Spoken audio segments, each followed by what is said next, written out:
Katrina Moore. I am George Call. Daily Clement. Liz Higgins. Lauren Lindvet. My name is Erica Berger.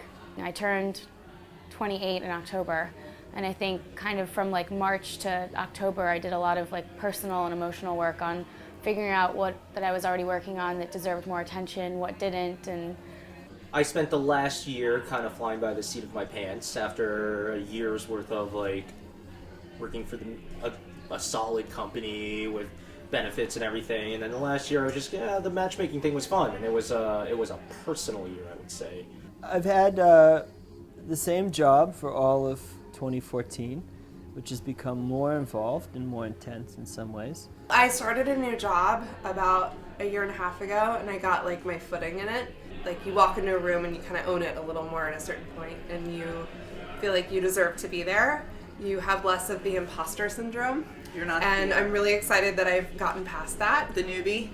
Yeah. I have been working towards finishing a documentary film that I'm working on.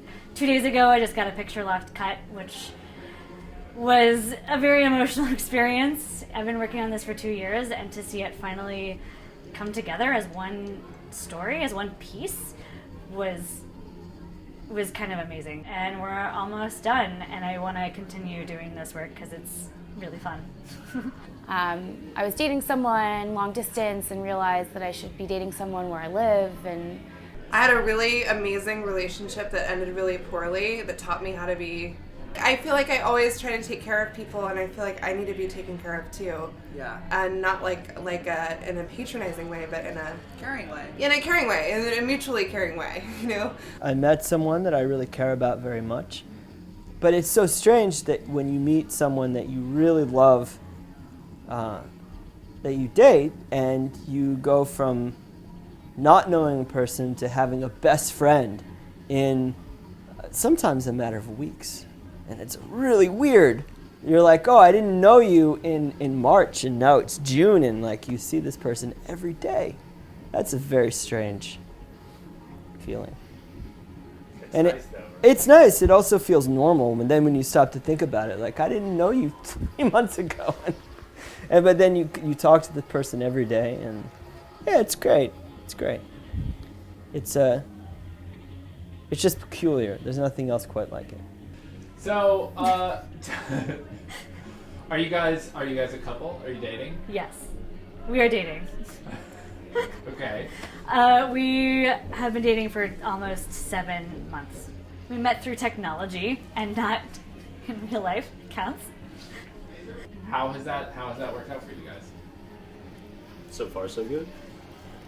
How has that worked out? Am I looking at you? Am I looking at the camera? I'm looking at both. You can talk to me. Okay. What? So we got an answer out of George. What about you, Katrina? Yeah, it's been really great. Good. I Awesome. don't know what else to say. What else is going on in She's 2014? right here.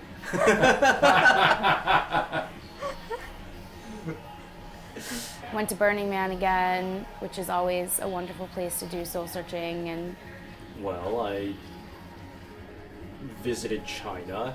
It was very meaningful, as far as understanding the culture that I came from and the kind of surroundings that my parents grew up in and what my extended family lives in now. What do you want to see happen in 2015 for you? I want my company to explode and spray glitter everywhere on the internet, obviously. Probably move. I've been in the same apartment for like 4 years. It'll be 5 next November. So I might want to move into my own place, which is novel. Wow. Let's say boundaries. I'm going to practice some of those. I'm going to work really hard on not feeling guilty about taking care of myself. And that's that. Good. All right. And yeah, I'd like to meet someone. I'm dating someone now casually, but I'd like to not be as single as I have been for the last 10, 15 years of my life. In 2015, I'd like to find a new job because I'm getting a little bored.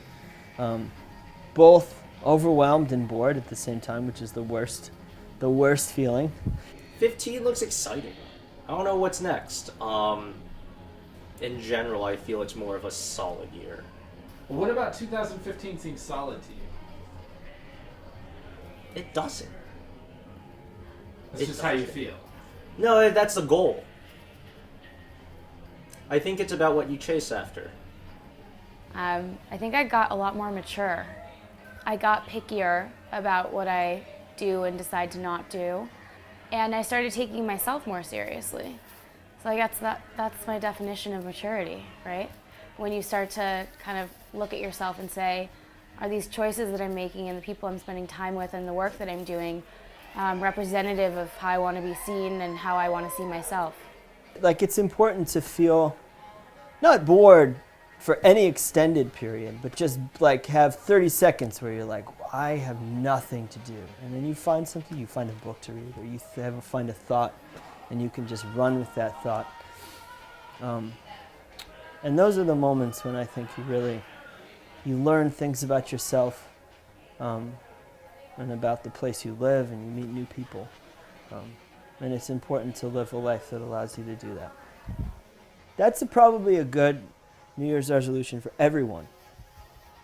Just to find a little bit more space. It just has to be like another 30 minutes a day. Just shut everything off, read a book for a while. That's it.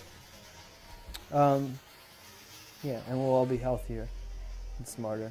And feel a little bit more balanced. And not like you're always trying to catch up. Because you won't catch up. You'll never catch up. There's always too much to do.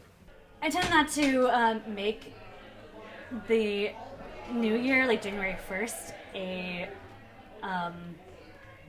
kind of significant, renewing sort of experience. Like, I tend to think that if I want to improve something, it can happen anytime. It doesn't have to happen on January 1st. But I think that's why maybe I'm having trouble, like, figuring out exactly what to say about a year of That's such a life. non-answer. No, I know. That's why. And it's not an answer yet. I'm still trying to figure out what my answer is.